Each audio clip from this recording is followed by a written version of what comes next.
अस्सलामुअलैकुम वरहमतुल्लाहि वबरकातुहू। कैसे हैं आप सब लोग? उम्मीद है ईमान और सेहत की बेहतरीन हालत में होंगे इंशाअल्लाह ताला। आज हम पढ़ेंगे तरफुल लिसान के लास्ट 3 लेटर्स जो हमारे रह गए हैं, और वो हैं जी वॉ, ज़ाल और सा। ठीक है, अच्छा, इन हरूफ को कहाँ से अदा करते हैं?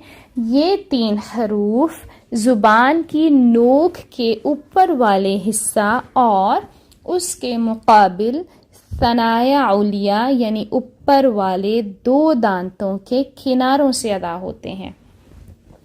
ठीक है जी, अब आप इसकी ज़रा पिक्चर को देखें, आपको मेरी बात अच्छे से समझ आ जाएगी।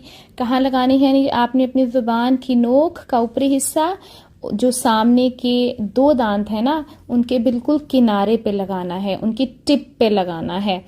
आपने ज़ुबान को ज़्यादा फैलाना नहीं है। जब आप इसको फैलाएंगे और थोड़ा सा मतलब किनारे पे नहीं बल्कि थोड़ा अंदर की तरफ दांतों पे लगाएंगे ना, तो फिर आपकी क्या आवाज़ आएगी? आपकी आवाज़ आएगी ज़ाल। अब ये ज़ाल नहीं पढ़ना, क्योंकि हमने पढ़ा था ना वो ज़ा, उसमें ये होती है बजिंग साउंड। अब ये जो ज़ाल है, इसमें बजिंग साउंड बिल्कुल नहीं आती, और ना ही सा में हमारी सीन की आवाज़ मिक्सअप होनी चाहिए, और ना ही हमारी वॉ में जा की आवाज़ मिक्सअप होनी चाहिए। इसलिए हमने क्या करना है, बिल्कुल टिप पे रखना है। अच्छा, क्या होता है कि जब हम लगाते हैं ना अपनी ज़ुबान की नोक को दांतों की टिप पे, तो थोड़ी सी बाहर को भी निकालनी है आपने, ये नहीं कि अंदर। अगर आप बाहर निकाल लेंगे ना हल्की सी, तो फिर आप यानी बहुत अच्छे तरीके से डिफ्रेंशिएट कर पाएंगे उसको, जा को और जाल को, इसी तरह सीन को और सा को, तो दोनों की साउंड काफ़ी डिफरेंट हो जाएगी। तो अभी आपने क्या करना है, आपने इसकी बहुत अच्छे से प्रैक्टिस करनी है इनको साकिन करके। और अगर आपको डिफ्रेंशिएट करना हुआ कि मैं सही पढ़ रही हूँ कोई नहीं, तो आप जो पुराने मुखारिज हमने पढ़े हैं ना, उनको भी दोबारा से उन लेटर्स को भी साथ साथ पढ़ के देखिएगा। जैसे मैं आपके साथ अगर पढ़ूँ सा को, तो मैं पढ़ के देखूंगी अस, इस, उस, और साथ ही आप सीन को भी पढ़ लें, अस, इस, उस, ताकि आपको पता चल जाए कि इन दोनों में क्या फ़र्क है। इसी तरह से जब आप ज़ाल को पढ़ेंगी तो आप पढ़ें अज, इज, उज, और जब आप जा पढ़ें साथ ही, तो क्या पढ़ेंगी? अज, इज, उज।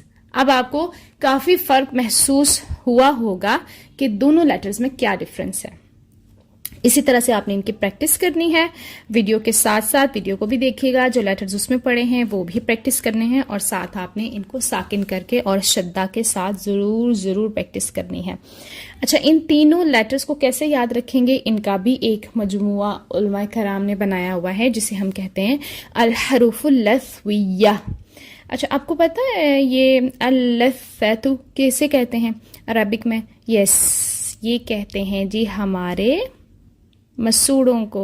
यस, अब इसका मखरज जो होता है ना, वो मसूड़ों के पास पास होता है, इसलिए हम इनको कहते हैं हरूफुल लस्विया। चलें जी, अब इसमें भी वही बात है कि जो हमारा वॉ है वो हरूफ मुस्तालिया में से है, इसलिए जुबान की जड़ को आपने ऊपर उठाना है, किसकी तरफ? तालु की तरफ। और राल और सा के लिए आपने जुबान को नॉर्मल पोजीशन में रखना है, उसमें आपने पिछले हिस्से पर बिल्कुल भी प्रेशर नहीं डालना। आगे से तीनों का मखरज एक ही है, पीछे से सिर्फ जुबान की पोजीशन चेंज होती है। किसके लिए? वॉ के लिए, क्योंकि वो हैवी है।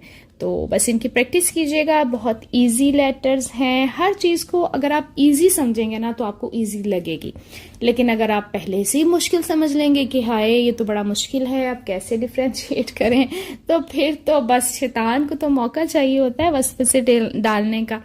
तो हमने शैतानी हथकंडों से बचना है, अल्लाह की पनाह मांगनी है और अच्छे से प्रैक्टिस करनी। चलें जी, दुआओं में याद रखिएगा, अपना बहुत ख्याल रखिएगा। जज़ाकमुल्लाहु खैरन कसीरा।